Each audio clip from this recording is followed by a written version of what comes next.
Hello दोस्तों। आज के इस वीडियो में हम लोग बहुपद क्या होता है जानेंगे। बहुपद यानी पोलिनोमियल। ठीक है, तो इसका परिभाषा क्या है? वे बीजी व्यंजक, वे बीजी व्यंजक जिसमें चर का घात एक पूर्ण संख्या हो बहुपद कहलाता है। ठीक है, ध्यान दीजिएगा। वे बीजी व्यंजक जिसमें चर का घात एक पूर्ण संख्या हो बहुपद कहलाता है। जिसके उदाहरण देख लीजिए।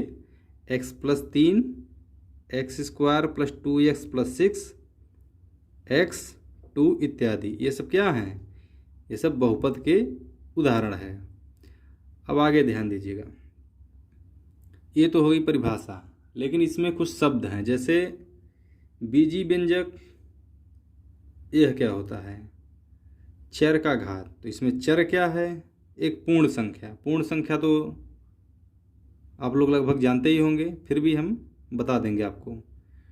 ठीक है, तो चलिए, तो आप लोग सर्वप्रथम देख लीजिए पूर्ण संख्या किसे कहते हैं। तो पूर्ण संख्या तो लगभग आप लोग जानते ही होंगे, लेकिन फिर भी एक बार देख लीजिए। तो सर्वप्रथम आप लोग पूर्ण संख्या जान लीजिए। होल नंबर किसे कहते हैं? तो प्राकृतिक संख्याओं में हम लोग यदि शून्य को शामिल कर लेते हैं तो उसे हम पूर्ण संख्या कहते हैं। पूर्ण संख्या क्या उदाहरण होते हैं? जीरो शुरू होता है। 0, 1, 2, 3, 4, 5, ऐसे ही चलता जाएगा। ठीक है, तो इसे हम लोग क्या कहते हैं? पूर्ण संख्या। 0 से शुरू होता है। खैर, यह आप लोग जानते जरूर होंगे, ये केवल रिमाइंड के लिए है। तो यह पूर्ण संख्या होता है। ठीक, 0 से शुरू होता है। पूर्ण संख्या आप लोग जान लिए। वे बीजी व्यंजक जिसमें चर का घात एक पूर्ण संख्या हो। अब चर क्या होता है? चलिए चर के बारे में हम लोग जानते हैं। चलिए चर देखिए, चर यानी वेरिएबल। चर किसे कहते हैं? तो x, y, z या a, b, c जो भी हो, यानी कि अंग्रेजी के जो भी अक्षर होते हैं, 26 लेटर होते हैं, तो इन्हें हम चर कहते हैं। ठीक है, ठीक है, तो ये चर हैं। ठीक है, पहले के किताबों में चर को हम लोग क, ख, ग इत्यादि से भी प्रकट हम लोग करते थे। ठीक है, लेकिन अब केवल ज़्यादातर यही देखने को मिलता है। ठीक है, तो ये चर हो गए। अब चर आप लोग जान लिए, तो आगे हम लोग अचर भी जान लेते हैं कि अचर क्या होता है, जो कि बीजगणित में काफ़ी महत्वपूर्ण होता है। और अचर को हम लोग गिनती से प्रकट करते हैं, यानी 1, 2, 3, 4, 5, 6 इत्यादि। ठीक है, तो इन्हें हम क्या, 1, 2, 3 जो गिनती की संख्याएं होती हैं उन्हें हम अचर कहते हैं। ठीक है, चलिए आगे देख लिए बीजी व्यंजक क्या होता है। ठीक है, तो देखिए यहाँ पर चर दिया है और यहाँ पर अचर दिया है। इन दोनों के योग, गुणा, भाग और घटाना या घात से जो भी बनता है, ठीक है, उसे हम बीजी व्यंजक कहते हैं। ये देखिए उदाहरण से आप लोग को समझ में आ जाएगा। ठीक है, जैसे x+2 हो गया, x² हो गया। ठीक है, x² + 3x + 6 ले लीजिए। ठीक है, तो ये सब क्या है? ये सब बीजी व्यंजक है। ठीक है, या तो 3x -1 ले लीजिए। यहाँ माइनस हो गया, देखिए यहाँ प्लस हो गया। यहाँ पर चलिए हम ले लेते हैं 3x, यहाँ बीच में गुणा हो गया। ठीक है, तो ये सब क्या है? ये सब बीजी व्यंजक है। ठीक है, तो आप लोग को समझ में आ गया होगा। वे बीजी व्यंजक जिसमें चर का घात एक पूर्ण संख्या हो बहुपद कहलाता है। तो उदाहरण ऐसे ऐसे हो सकता है। ठीक है, चलिए आगे बढ़ते हैं। चलिए आगे देखते हैं, ध्यान दीजिएगा। बहुपद के प्रकार। ठीक है, बहुपद के प्रकार, टाइप्स ऑफ, क्या हो जाएगा, टाइप्स ऑफ पोलिनोमियल। ठीक है, बहुपद दो प्रकार के होते हैं। There are two types of polynomial. ठीक है, पहला दिया गया है घात के आधार पर, ठीक है, और दूसरा है पद के आधार पर। ठीक है, दो प्रकार का होता है, लेकिन फिर घात के आधार पर जो है पहला, उसमें भी प्रकार होता है। ठीक है, तो ठीक है, चलिए हम रैखिक बहुपद देखते हैं। रैखिक बहुपद किसे कहते हैं, बिल्कुल ध्यान दीजिएगा, पक्का समझ में आएगा। तो चलिए आप लोग देख लीजिए, रैखिक बहुपद किसे कहते हैं। ठीक है, वह बहुपद जिसका अधिकतम घात 1 होता है रैखिक बहुपद कहलाता है। ठीक है, ध्यान से देख लीजिए, वह बहुपद जिसका अधिकतम घात 1 होता है रैखिक बहुपद कहलाता है। एग्जाम्पल इसके 3x + 4 5x 6x - 5 etc। ठीक है, आगे दिया गया है रैखिक बहुपद का व्यापक रूप ये किस फार्म का होता है। तो हमेशा याद रखिए, रैखिक बहुपद का फार्म होता है ax + b, इसी फार्म का रहता है। ठीक है, ये हमेशा याद रखिए, ये बहुत काम आएगा आगे चल के आप लोग को। ठीक है, तो इस रूप का होता है रैखिक बहुपद। देखिए, इसके उदाहरण से तुलना करेंगे तो a की जगह 3 है और x है प्लस b है। यहाँ अगर देखेंगे तो मिल रहा है लेकिन b नहीं मिल रहा है, तो +0 आप लोग लिख सकते हैं। ठीक है, यहाँ पर क्या है 6x है और प्लस की जगह माइनस हो जाएगा, यहाँ प्लस कर लेंगे, कोष्ट में -5 कर सकते हैं। ठीक है, तो ये रैखिक बहुपद का व्यापक रूप है।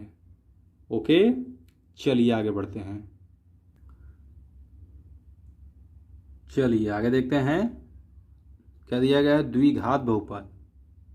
ठीक है, द्विघात बहुपद, क्वाड्रेटिक पोलिनोमियल। ठीक है, क्या है, ऐसे बहुपद जिसका अधिकतम घात 2 होता है द्विघात बहुपद कहलाता है। ठीक है, देख लीजिए परिभाषा पहले। ठीक है, इसका व्यापक रूप देख लिए, इस फार्म का होता है, इसे हमेशा याद रखिए, ये आगे चल के हमेशा काम देगा आपको। ax² + bx + c, c हमेशा अचर पद रहेगा। ठीक है, अचर पद जैसे 1 2 3 4। ठीक, तो देख लीजिए, उदाहरण समझ लीजिए ध्यान से। 5x² + 6x + 3 सेम इसके रूप का है, इसमें 2 ही पद है, तीसरा अचर पद नहीं है, तो आप लोग यहाँ +0 जोड़ सकते हैं, जिससे कोई फर्क पड़ेगा नहीं। ठीक है, तो इस फार्म का आ जाएगा। यहाँ केवल x² है, यह भी इस फार्म का हो जाएगा, क्योंकि हम लोग +0 गुणे x लिख सकते हैं, +0 लिख सकते हैं। ठीक है, तो कंफ्यूज नहीं करना है आप लोगों को। ओके, तो उम्मीद आप लोग समझ में आ रहा होगा। चलिए आगे देखते हैं। चलिए आगे है त्रिघात बहुपद। ठीक है, क्या है अगला, त्रिघात बहुपद, क्यूबिक पोलिनोमियल। ठीक है, क्या है इसका परिभाषा, ऐसे बहुपद जिसका अधिकतम घात 3 हो त्रिघात बहुपद कहलाता है। ठीक है, ऐसे बहुपद जिसका अधिकतम घात 3 हो त्रिघात बहुपद कहलाता है। ओके, जिसका व्यापक रूप क्या है, यानी standard form ax³ + bx² + cs + d। ठीक है, जहाँ a ≠ = 0, यह पिछले 2 वाले में भी रहेगा। ठीक है, यह जो दिया गया है a ≠ 0, यह वहाँ भी रहेगा। ठीक है, रैखिक बहुपद और द्विघात बहुपद में यह शर्त रहेगी, यहाँ यह 0 नहीं होना चाहिए, नहीं तो यह अगर 0 हो जाएगा तो शर्त पूरा हो ही नहीं पाएगा, क्योंकि यह 0 हो गया तो घात ऑलरेडी सब 0 हो जाएगा। तो यह जीरो नहीं होना चाहिए, बाकी ये सब जीरो हो सकते हैं। ओके, तो इसके उदाहरण कुछ भी ले सकते हैं। चलिए हम लेते हैं एक्स क्यूब, ठीक है। इस फार्म का भी लिख सकते हैं, मान लीजिए 2x² प्लस 3x प्लस 4 हम लोग लिख सकते हैं, ठीक है। बाकी अगर हम इतने पे भी छोड़ देंगे तो भी काम हमारा हो जाएगा, जैसे 3x³ तो भी हमारा यह मान गलत नहीं है, ठीक है, क्योंकि a बराबर नॉट इज इक्वल टू 0 यानी 3 जीरो नहीं है, बाकी ये जीरो हो सकते हैं। अधिकतम घात की बात होती है यहाँ पर, ठीक है। एक और उदाहरण ले लीजिए।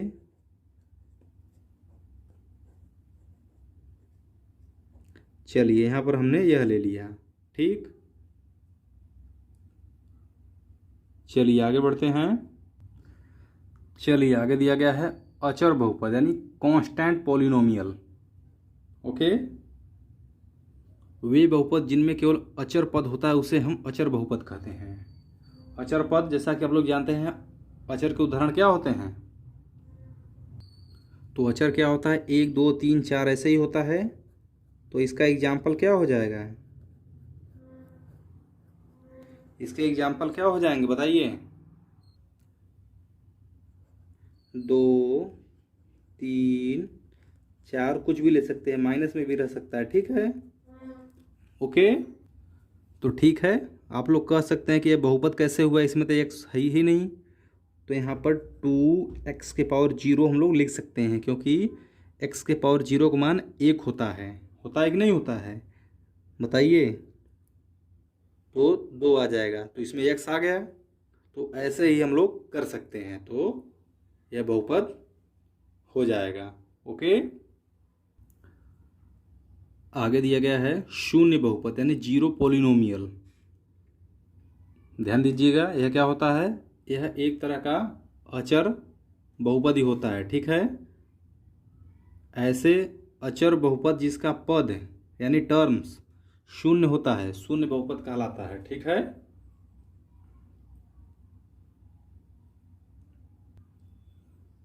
फिर से देख लीजिए, शून्य बहुपद ऐसे अचर बहुपद जिसका पद शून्य होता है, शून्य बहुपद कहलाता है, ठीक है। तो यहाँ इसका एग्जाम्पल क्या रहेगा, शून्य। आप लोग कह सकते हैं कि यह बहुपद कैसे हो सकता है, तो ठीक है, देख लीजिए। गुणे हम लोग, चलिए x ले लेते हैं, ऐसे कर सकते हैं, जिसका 0 हो जाएगा। 0 गुणे 3x², ऐसे कर सकते हैं।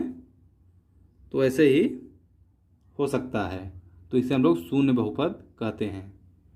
चलिए अब आगे बढ़ते हैं। चलिए, तो यह घातों के आधार पर ख़त्म हो गया है। अब हम लोग घातों वाले में कितना था, 5। अब हम लोग किस पे पढ़ेंगे, पदों के आधार पर, ठीक है। चलिए पदों वाले में देख लेते हैं। चलिए आगे दूसरा देख लेते हैं, पदों के आधार पर, ठीक है। अभी हम लोग घातों के आधार पर देख रहे थे, जिसमें 5 प्रकार थे। अब दूसरा है पदों के आधार पर, जिसमें पहला है एक पदी बहुपद, मोनोमियल, ठीक है। एक पदी बहुपद, ऐसे बहुपद जिसमें केवल एक पद होता है, एक पदी बहुपद कहलाता है। ध्यान दीजिएगा, ऐसे बहुपद जिसमें केवल एक पद होता है, एक पदी बहुपद कहलाता है। इसके उदाहरण x हो जाएगा 3x², 4x³, चाहे किसी में हम ले सकते हैं। चलिए 5y घाते 5। तो आप लोग देख पा रहे हैं, इसमें केवल एक पद है, ठीक है। और ले लीजिए, मान लीजिए 10 के घात में 10, ठीक है। तो यह सब केवल एक पद है, ओके। तो ये सब क्या हो गए, एक पदी बहुपद। चलिए आगे बढ़ते हैं। चलिए आगे दिया गया है द्विपदी बहुपद, बाइनोमियल्स, ठीक है। ऐसे बहुपद जिसमें या जिनमें 2 पद टर्म्स होते हैं, द्विपदी बहुपद कहलाता है, ठीक है। फिर से देख लीजिए, द्विपदी बहुपद क्या होता है, ऐसे बहुपद जिनमें 2 पद होता है, द्विपदी बहुपद कहलाता है। इसके उदाहरण देख लीजिए। चलिए उदाहरण आप लोग देखिए, जैसे x+1 हो जाएगा कितने पद, 2 पद। 3x² + 4। चलिए हम y के पद में भी ले लेते हैं। ठीक है, मान लीजिए y की पावर 4 - 10 ले लीजिए। ठीक है, और भी आप लोग लीजिए, मान लीजिए k की पावर 10 है माइनस, चलिए ले लीजिए 7k। ठीक है, तो ये सब क्या है, द्विपद यानी द्विपदी बहुपद के उदाहरण। चलिए तीसरा और आखिरी इसमें पढ़ लेते हैं। ओके, चलिए आगे दिया गया है त्रिपदी बहुपद। ठीक है, ट्राइनोमियल्स, ऐसे बहुपद जिसमें 3 पद होते हैं त्रिपदी बहुपद कहलाता है। ठीक है, ऐसे बहुपद जिसमें 3 पद होते हैं त्रिपदी बहुपद कहलाता है। चलिए इसके एग्जाम्पल देख लेते हैं। 3x³ + 4x² + 6। ठीक है, चलिए आगे देख लेते हैं। x के घात में 10 + x³ + 3। ठीक है, और एक आठ देख लीजिए, k पावर 9 + 6 + k। ठीक है, हम लोग माइनस में भी ले सकते हैं, कोई दिक्कत नहीं है। तो ये रहा त्रिपदी बहुपद। ठीक है, तो इस प्रकार से हम लोगों ने सभी बहुपद पढ़ लिए हैं। तो उम्मीद है आप लोगों को समझ में जरूर आया होगा। यदि समझ में आ रहा है तो आप लोग चैनल को सब्सक्राइब कर लीजिए। Thank you.